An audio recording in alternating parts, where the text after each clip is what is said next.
कुंज नाम का एक मोहल्ला था जहाँ जोया और सारा नाम की दो बहनें अपनी माँ के साथ रहती थीं। जोया, 7 बज गए हैं, जल्दी उठ जा और घर में झाड़ू लगा।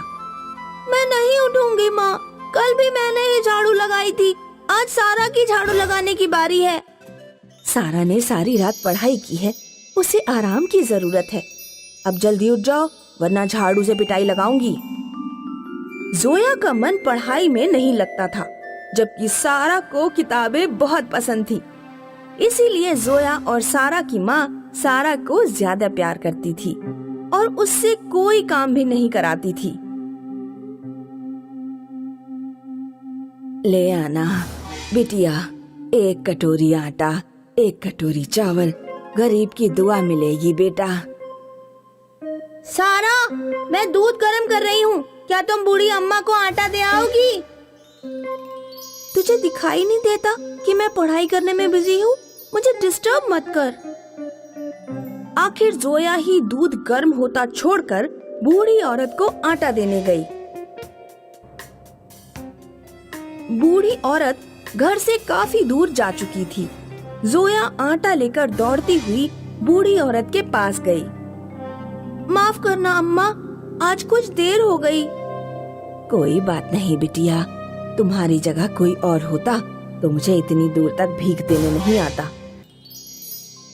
जोया जब वापस घर लौटी तब तक सारा दूध भगोने से बाहर निकल चुका था और भगोना जल चुका था। जोया की माँ बाथरूम से नहा कर निकली तो उसने देखा कि सारा दूध धरती पर फैला हुआ है। जोया, तुझे पता नहीं क्या कि हमारे घर की हालत इतनी खराब है और तू ऐसे दूध बर्बाद कर रही है?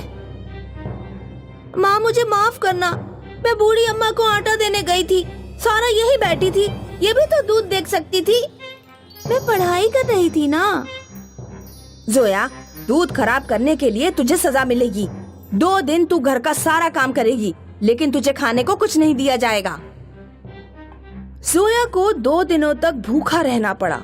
सारा जोया को देख देख कर मुस्कुराती और उसे चिढ़ाती। 2 दिन बीतने के बाद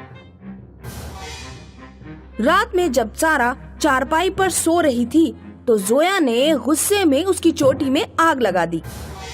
सारा के सारे बाल जल गए और वो परकटी बन गई। माँ, देखो तो जोया ने मेरे बालों का क्या हाल किया है। माँ को बहुत गुस्सा आया। उसने जोया को गांव में जोया की नानी के घर पर भेजने का फैसला कर लिया। तुझे यहाँ रहकर पढ़ाने में मैं पैसे बर्बाद नहीं करूंगी, तू गांव जा और वहीं पर रहना।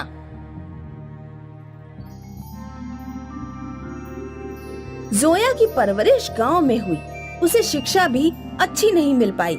सारा शहर में रहकर पढ़ती रही और टीचर बन गई। जोया के नाना नानी उसे प्यार करते थे, लेकिन उनका निधन हो गया। उनके निधन के बाद जोया के मामा मामी ने जोया को घर से निकाल दिया। हम तुम्हारा खर्च नहीं उठा पाएंगे, अब तुम अपने घर जाओ। जोया जब अपने घर पहुंची तो उसे पता लगा कि उसकी माँ भी मर चुकी है और सारा ने अपनी पसंद के लड़के से शादी कर ली है। जोया, तू यहाँ क्या करने आई है? अब तेरा यहाँ पर कोई नहीं है। मामा मामी ने मुझे गांव से भगा दिया, मुझे रहने के लिए कोई जगह चाहिए, मुझे भी शादी करनी है। माँ, ये मकान मेरे नाम कर गई है और वैसे भी यहाँ जगह नहीं है।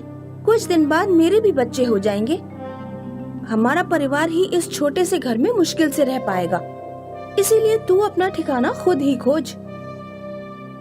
जोया बेचारी दर दर भटकने लगी।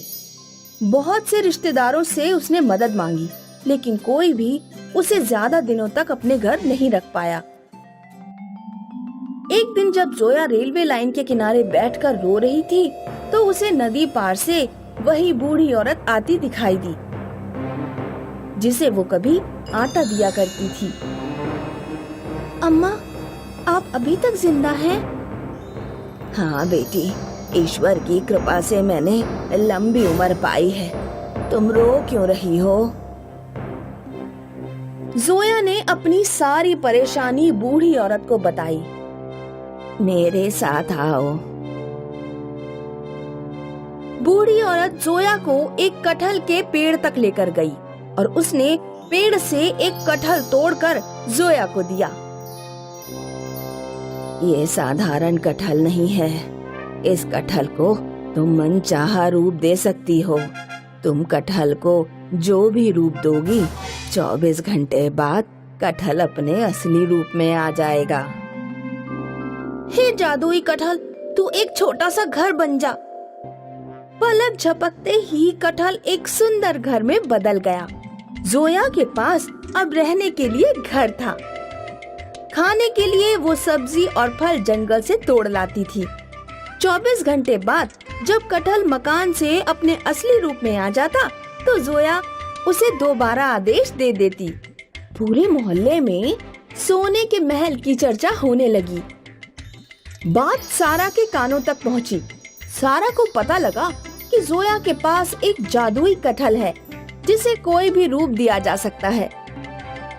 मैं पढ़ी लिखी सरकारी नौकर होते हुए भी इतने छोटे घर में रहती हूँ और जोया अनपढ़ गंवार होने के बाद भी महल में रह रही है। सारा अपने जन्मदिन की दावत देने जोया के पास गई। जोया, उस दिन मैंने तुम्हें बहुत भला बुरा कह दिया था। मैं माफी चाहती हूँ। अब मुझे एहसास हो गया है कि अपने तो अपने ही होते हैं। मेरे जन्मदिन की पार्टी है, तुम भी जरूर आना। जोया जादुई कटहल के साथ सारा के घर पहुँची। केक कटने और पार्टी खत्म होने के बाद जोया सारा के घर पर ही सो गई। जादुई कटहल उसके बराबर में रखा था। सारा ने अपने पति से कहा, अब चुपचाप ये कटहल उठा लो और इसे खा लो। सारा का पति कटहल के टुकड़े करके उसे खा गया। जब सुबह जोया सोकर उठी तो उसे अपना कटहल कहीं नहीं दिख रहा था। सारा, मेरे बराबर में जादुई कटहल रखा हुआ था, क्या तुमने उसे देखा? नहीं, मैंने तो नहीं देखा।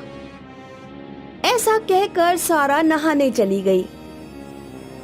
जादुई कटहल, तुम जहाँ भी हो एक बड़ा सा गुब्बारा बन जाओ।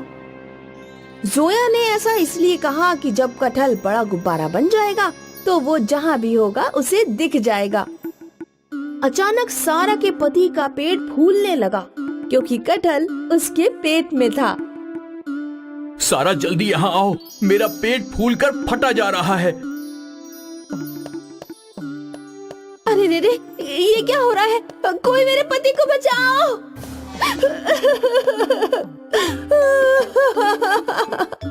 क्या तुमने मेरा कटहल खाया था? हाँ, मुझे माफ कर दो। मैंने तुम्हारा कटहल खाया था। मुझे माफ कर दो वरना मेरा पेट फट जाएगा। प्लीज मुझे माफ कर दो। पहले वादा करो कि भविष्य में तुम दोनों मेरा कटहल कभी चुराने की कोशिश नहीं करोगे। हम वादा करते हैं, तुम्हारे कटहल को हाथ भी नहीं लगाएंगे। हे जादुई कटहल, अपने असली रूप में आ जा। सारा, मैंने तुम पर भरोसा किया लेकिन तुम मेरे भरोसे के लायक नहीं निकली। अब मैं तुमसे कभी नहीं मिलूंगी। जोया दोबारा बूढ़ी अम्मा के पास गई और बूढ़ी अम्मा ने उसे एक और जादुई कटहल दे दिया। उसके बाद जोया अपना जीवन सुखपूर्वक बिताने लगी।